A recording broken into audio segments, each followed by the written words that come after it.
I'm Cameron Quaid. Chad Huntley. David Burton, John Chancellor. Tom Brokaw. On strike, New York City transit workers walk out. Millions get from point A to point B any way they can or not at all. Tonight, why this strike matters well beyond this city. Intelligent design. Can public school students be taught an alternative to evolution in biology class? A ruling in a case the nation is watching. Black and white. Evidence tonight on how race matters when Katrina evacuees try to find a new place to call home. And spy games. How does the government spy on Americans? The brave new world of high-tech surveillance. From NBC News World Headquarters in New York, this is NBC Nightly News with Brian Williams. Good evening. Tonight outside this building in Midtown Manhattan, a scene that only takes place once in a generation. The city is crippled due to a transit strike. 33,000 transit workers went off the job at 3 a.m., leaving in their wake an interesting and challenging morning and evening commute. And tonight, this is New York's Penn Station. It is a mess out there. There's a similar scene underway on the Brooklyn Bridge tonight as commuters walk home, and in busy Times Square. The sidewalks there are more crowded than usual. The strike means over 7 million subway and bus riders had to make other plans. That is a number, by the way, equal to the total population of the states of North Dakota, South Dakota, Nebraska, Kansas, Montana, and Wyoming combined. Put another way, the number of people affected by all of this is equal to the combined city populations of Chicago and Los Angeles. And the impact goes beyond the city as well. While in the city, this is a night for improvising that commute home. We have it all covered tonight, beginning with NBC's Dawn Fratangelo, who's with us here in the city tonight. Dawn, good evening. Brian, good evening. New Yorkers did what they do best today. They used a lot of imagination, and there were just a few complaints. But the striking workers say the issues involved are important to every American. The motto of the Transit Workers Union is, "We move New York." Today, the union brought New York to a crawl. This is terrible. This is terrible. With subway stations closed, city buses idle, and the workers who operate them on strike, long lines of commuters stretched across New York. On foot across the Brooklyn Bridge, among those walking, Mayor Michael Bloomberg with NBC's Lester Holt. What's the signal to the rest of the country about whether New York is open for business? Well, I think New York is still open for business, and you're going to see the tourists. They'll have a great time. They'll be able to say, I was in New York during the transit strike. But commutes that often take just minutes by subway went on for hours by both car and foot. We walked about an hour and a half so far, about a mile and a half, 2 miles. Vehicles had to carry at least 4 passengers to get into the heart of Manhattan during the morning commute. I'm going to give you a summons. Got to have 4 people. So thumbing worked. People formed lines all morning at this checkpoint, hoping for one of the only rides in town and counting on the goodwill of strangers. I was standing on the corner and they said one more person, and I ran up because there's a line. No contract! No work! What do you want? At the heart of this strike, something both the airline and automotive industry are cutting: retirement benefits. $400 million a day is already trickling down to companies like Baldor Specialty Foods. It provides produce to many high-end restaurants that cater to all those holiday tourists. Major hotels in the city. That got them to work. I ain't been on the bike in 20 years. New Yorkers slowly roll on home. A judge did find the union today, but with no new talks scheduled right now, Brian, New Yorkers expect to be pounding the pavement again tomorrow. Thanks, Dawn. Dawn Fratangelo in chilly Times Square for us tonight. While this strike is happening locally here in New York, it could have reverberations nationally. Here now with more on that from our sister network, CNBC, Ron Insana. And Ron, what are the larger issues at work here nationally? Well, Brian, there are many, not the least of which is the fact that these are the critical final few days of the holiday shopping season in New York. So whether you're at Tiffany or you're at Macy's, this town's going to need a miracle on 34th Street to do the type of retail business that was anticipated this year. Now, this, as you said, affects 7 million commuters directly, but millions more around the country because they rely on the retail capital on Fifth Avenue and they rely on the nation's financial capital down on Wall Street. So if this lasts too long, several industries could be negatively affected.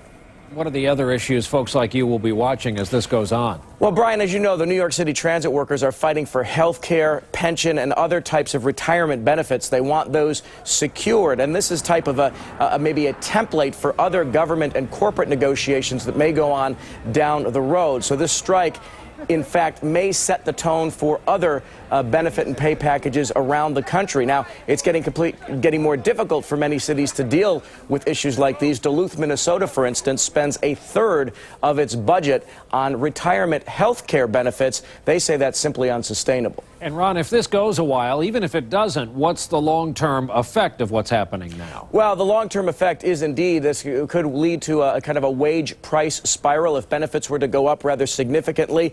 And it could be bad for both government and business if these benefit packages get increasingly generous at a time when corporations and governments are trying to cut back to make ends meet on that score, Brian. Ron, thanks. Always great to have you. Ron Insana from CNBC. And on Wall Street today, light trading because of the strike, and stocks lost a bit of ground there. The Dow was down just under 31 points today. NASDAQ was down a fraction of a point. Now to the state of Pennsylvania and the closely watched case of a local school board's efforts to teach something called intelligent design along with evolution. Proponents say intelligent design is science, contending that parts of our life are so complex they require a designer.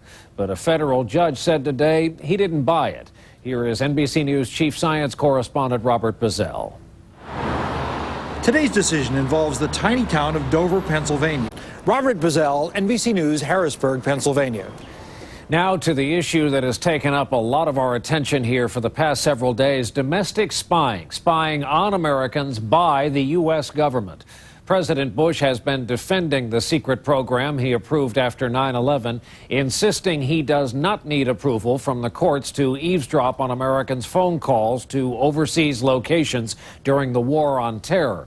But in comments that were unearthed today, the president seemed to be suggesting otherwise when he spoke to an audience in Buffalo, New York. This is April of 2004. Anytime you hear the United States government talking about wiretap, a wiretap requires a court order.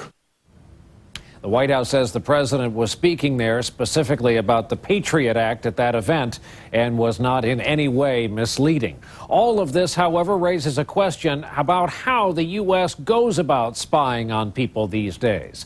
As NBC's Andrea Mitchell discovered, the modern spy world is indeed a brave new world. Yemen in November 2002. A U.S. spy satellite picks up a cell phone call from a passenger in the front seat of a car on a remote road. The phone number triggers in a National Security Agency computer and is heard talking from the back seat. The NSA quickly... Up next here this Tuesday night, NBC News In Depth, the long road back from Hurricane Katrina. We've unearthed new evidence tonight that race is playing a major role in where Katrina evacuees can find a place to live. And later, today's new leads in the deadly crash of that seaplane in Miami. NBC News In Depth tonight, more on our series After the Storm, The Long Road Back, and the lessons this nation is learning in the aftermath of Hurricane Katrina about race and class. Tonight, what happened to some of the people who fled New Orleans and ran into a different kind of storm, discrimination in black and white. Some of the evidence is shocking. Here is NBC's Ron Mott. It was an undercover operation producing a familiar result. And then there is Mississippi, also hit hard by the storms along the Gulf Coast and just now beginning to rebuild. And some of the plans for what's to come are creating new anxiety that race could matter there too. NBC's Martin Savage now on Mississippi's long road back. Savage, NBC News, Biloxi. Up next here tonight, the latest on the seaplane crash in Miami, the death toll, and what they're looking at for a cause.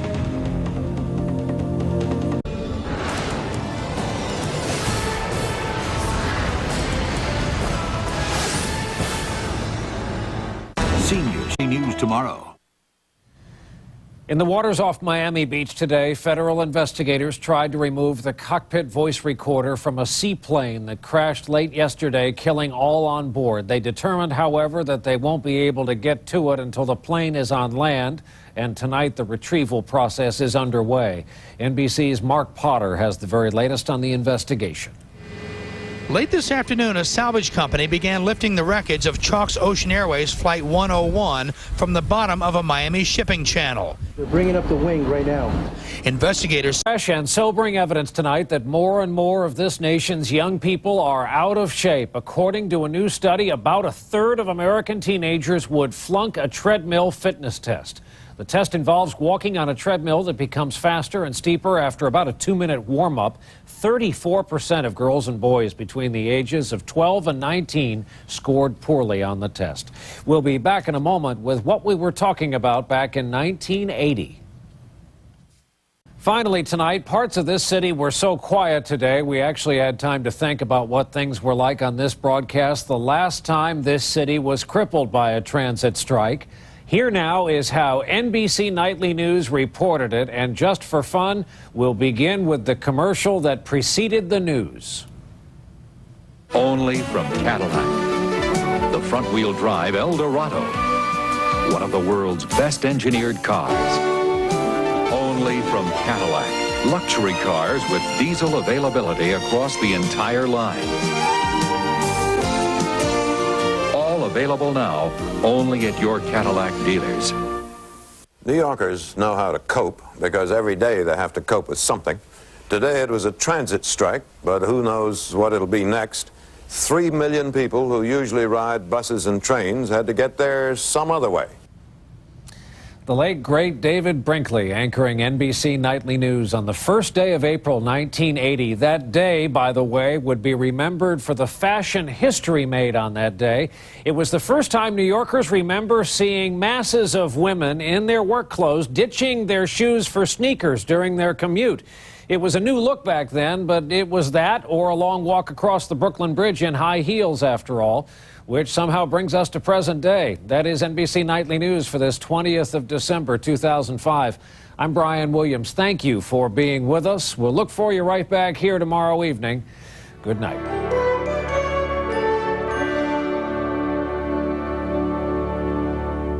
Tomorrow, child pornography online.